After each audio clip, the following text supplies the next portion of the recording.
रीतिकाल का समय है 1650 से 1850 ईस्वी। रीतिकाल का समय है 1650 से 1850, यानी कितने साल? 200 वर्ष। 200 वर्ष। हम लोग सभी जो चैप्टर है उसका एक सामान्य परिचय समझ रहे हैं, फिर उसके बाद क्या करेंगे, डिटेल इसके बारे में देखेंगे। रीतिकाल, अगला जो चैप्टर है उसका नाम है रीतिकाल, और इसमें जो कुछ कवि पढ़ने हैं उनमें सबसे पहले हैं बिहारी। नाम जानना है बिहारी का। आप ग्वालियर के रहने वाले हैं, ग्वालियर के रहने वाले बिहारी, जिनके बारे में गागर में सागर कहा गया, दरबारी कवि हैं।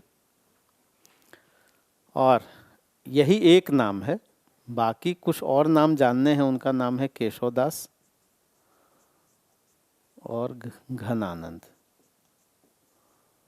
घनानंद, केशवदास और घनानंद। बिहारी आपने कल समझा था कि बिहारी कहाँ थे? ग्वालियर में थे, फिर उसके बाद शादी मथुरा में, फिर उसके बाद कैसे जयपुर में आ गए, है ना।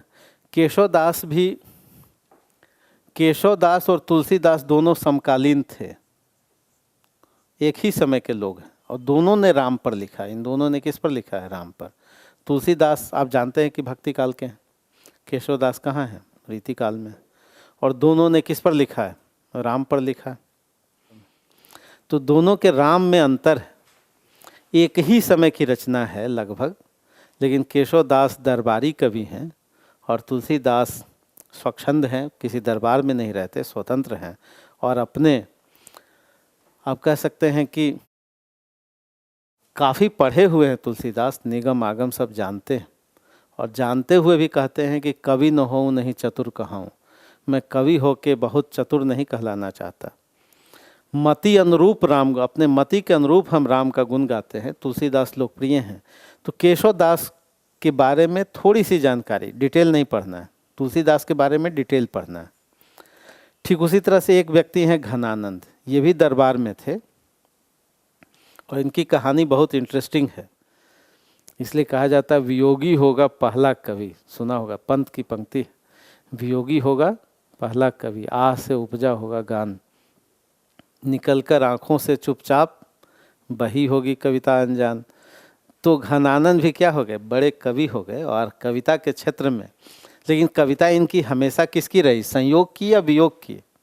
वियोग वाली कविताएं खूब लिखा घना। और सब ये वियोग पढ़ा लिखा नहीं था, मतलब दूसरे का अनुभव नहीं था, ये तो अपना अनुभव था, सेल्फ का अनुभव था। इसलिए इस कविता में क्या है? जान है। इस कविता में आप कह सकते हैं कि मौलिकता है, हाँ, स्वयं की वेदना है। ये नहीं कि भाई दूसरे का प्रेम लिख रहे हैं, हाँ, स्वयं की वेदना है, बिल्कुल सही। वियोग का मतलब विरह है ना, यानी ब्रेक हो जाना, ठीक है।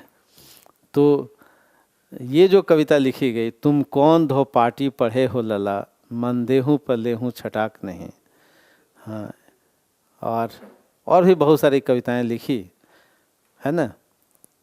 यह प्रेम का पंथ कराल है जो, तलवार के धार पर धावनो है। तो बहुत सारी कविताएं लिखी। तो घनानंद, ये रीतिकाल में 3 बड़े रचनाकारों का आपको नाम जानना है, जिसमें पढ़ना किसको है? बिहारी को। बिहारी आपके कोर्स में, सिविल सेवा के कोर्स में, बिहार पीसीएस के कोर्स में बिहारी नहीं है। एक औसत रूप से रीतिकाल की विशेषता पूछा जाता है। बिहार पीसीएस का एग्जाम बहुत सरल है, केवल विशेषता और कुछ नहीं, सीधा सीधा सवाल, सीधा सीधा लिखना। बिहार पीसीएस ने तो जो पाठ्यक्रम दिया है ना, अगर बदल जाएगा पाठ्यक्रम तो बहुत अफसोस होगा कि इस पाठ्यक्रम में सिलेक्शन क्यों नहीं लिए। नहीं, मान लिया कि अगर आगे पाठ्यक्रम का रिवीजन हो, बिहार पीसीएस में अभी का जो पाठ्यक्रम है इतना सरल है, इतना छोटा है, और नहीं, बिहारी नहीं पढ़ना। मतलब कहा तो कि आप टिप्स पे क्वेश्चन काउंट कर लीजिए, उसको तैयार कर लीजिए। अगर मान लिया रिवीजन हुआ पाठ्यक्रम का बिहार पीसीएस ने, तो जो अभी दे रहे हैं उनको बहुत अफसोस होगा, है ना, कि इतना सरल एग्ज़ाम भाई होगा ना, बहुत आसान सा है। अभी की स्थिति क्या है, बहुत छोटा सा पाठ्यक्रम है, 6 ही कवि तो हैं।